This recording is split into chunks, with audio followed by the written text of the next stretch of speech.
तो चलिए आगे बात छत्तीसगढ़ की करते हैं। छत्तीसगढ़ में आज नक्सली करेंगे सरेंडर। आज बस्तर में 200 नक्सली जो हैं वो सरेंडर करेंगे। बस्तर आईजी सुंदरराजन पी ने दी है जानकारी, जहां पर सीएम विष्णुदेव साय की मौजूदगी में सरेंडर करेंगे। बड़ी खबर आपको बता रहे, आज बस्तर में 200 नक्सली करेंगे सरेंडर, जहां पर आपको बता दें कि आत्मसमर्पण ये करते नजर आएंगे। बस्तर आईजी सुंदरराजन पी ने जानकारी दी है, सीएम विष्णुदेव साय की मौजूदगी में आत्मसमर्पण करेंगे। तो छत्तीसगढ़ में आज नक्सली आत्मसमर्पण करेंगे। आपको बता दें कि आज बस्तर में 200 नक्सली ऐसे होंगे जो कि सरेंडर करेंगे। बस्तर आईजी ने इसको लेकर पूरी जानकारी दी है, सीएम विष्णुदेव साय की मौजूदगी में सरेंडर करेंगे। इस वक्त की बड़ी खबर आपको बता रहे छत्तीसगढ़ से, जहां पर बता दें कि नक्सलियों का एक बड़ा गिरोह जो है वो आत्मसमर्पण आज करेगा। सीएम विष्णुदेव साय की मौजूदगी में आत्मसमर्पण ये नक्सली करेंगे, जहां पर बता दें कि कुल मिलाकर अगर छत्तीसगढ़ सरकार की बात करें तो ऐसे में लगातार नक्सलियों के खिलाफ अभियान भी चल रहा है। ज्यादा जानकारी के लिए हमारी सहयोगी निशा द्विवेदी रायपुर से हमारे साथ में जुड़ चुकी है। निशा, अगर बात करें, लगातार हम देख रहे हैं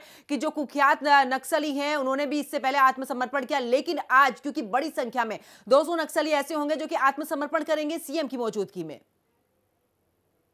बिल्कुल, आज का दिन इतिहास में छत्तीसगढ़ के लिए दर्ज किया जाएगा, क्योंकि आज 258 जो नक्सली हैं और इसमें ऐसे खूंखार नक्सली हैं जिन पे करोड़ों रुपए का इनाम रखा हुआ था, वे आज आत्मसमर्पण करने वाले हैं। 2 दिनों से दंड कारावास में, जहां ये अबूझमाड़ में छिपकर बैठे रहते थे, वहां से निकलकर जो नक्सली हैं वो बाहर आ रहे हैं। और आज जगदलपुर में विष्णुदेव साय समेत जो बस्तर आईजी है वो मौजूद रहेंगे, गृह मंत्री मौजूद रहेंगे और उनकी मौजूदगी में ये अपने हथियार त्याग कर मुख्य धारा में शामिल होने जा रहे हैं। पिछले 22 महीनों से ये अभियान चलाया जा रहा है। जब से केंद्रीय गृह मंत्री का छत्तीसगढ़ दौरा हुआ था, उन्होंने मार्च 2031 तक का समय दिया था कि इस समय तक पूरे देश से ही नक्सलवाद को समाप्त करना है और नक्सल मुक्त भारत अभियान जो है वो शुरू किया गया था। जिस प्रकार छत्तीसगढ़ में लगातार ऑपरेशन किए जा रहे थे, नक्सलियों को गिरफ्तार किया जा रहा था। 22 महीनों में 400 से ज्यादा नक्सलियों को हमारे जवानों ने ढेर किया। वही 2100 से ज्यादा ऐसे नक्सली थे जिन्होंने आत्मसमर्पण किया।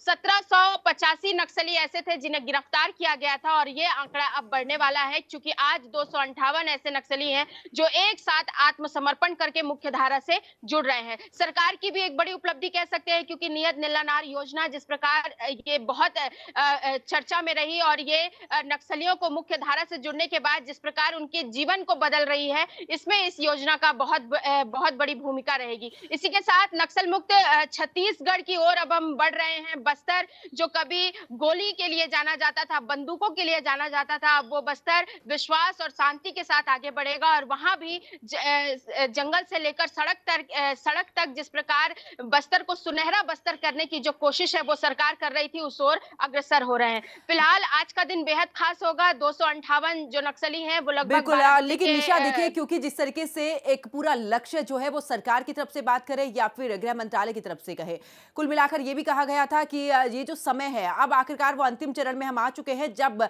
नक्सलवाद मुक्त इस प्रदेश को करेंगे, ऐसे में पूरी तरीके से नक्सल को खत्म करेंगे और मुख्य धारा से जोड़ने की। तो देखिए, ये जो आज का आत्मसमर्पण है ये एक बड़ी पहल है कि आखिरकार बहुत जल्द वो समय भी आएगा जब ये प्रदेश नक्सल मुक्त होगा। बिल्कुल, और आज उस समय के समीप हम पहुंच रहे हैं, क्योंकि लगातार जैसे ही नक्सली जो है वो आत्मसमर्पण कर रहे हैं, वो मुख्य धारा से जुड़ने की बात कर रहे हैं, उन पर विश्वास दिख रहा है सरकार के प्रति, वो उन योजनाओं का लाभ लेना चाहते हैं मुख्य धारा में जुड़कर। तो ये एक बहुत बड़ी उपलब्धि है सरकार के लिए कि किस प्रकार जैसे 1 साल पहले तक हम देखते थे कि गोली का जवाब गोली से देंगे, बोली का जवाब बोली से देंगे, ये सरकार की नीति थी। लेकिन जिस प्रकार अब नक्सली ढेर हो रहे थे, अब नक्सली सामने आ रहे हैं और वो सरकार से बात करने के लिए तैयार हैं, वो उनकी मुख्य धारा से जुड़ने की योजना के लिए तैयार है। तो ये दिखाता है कि अब बदलता हुआ बस्तर जल्द ही देखने को मिलेगा और अबूझमाड़ जहां कभी शीर्ष नेता जो है नक्सलियों के वो बैठक करते थे, अब उस दंडकारण से भी ये लोग बाहर निकल रहे हैं। और आज जिस प्रकार नक्सली धीरे धीरे करके अपनी बातों को रख रहे हैं, वो मुख्य धारा से जुड़कर सरकार की योजनाओं से प्रभावित हो रहे हैं, ये दर्शाता है कि कुछ ही समय में छत्तीसगढ़ भी नक्सल मुक्त होगा और इसके साथ वो अन्य 9 राज्य भी नक्सल मुक्त होंगे जहां पर नक्सलवाद का प्रकोप ज्यादा होता था। बहुत बहुत शुक्रिया निशा हमारे साथ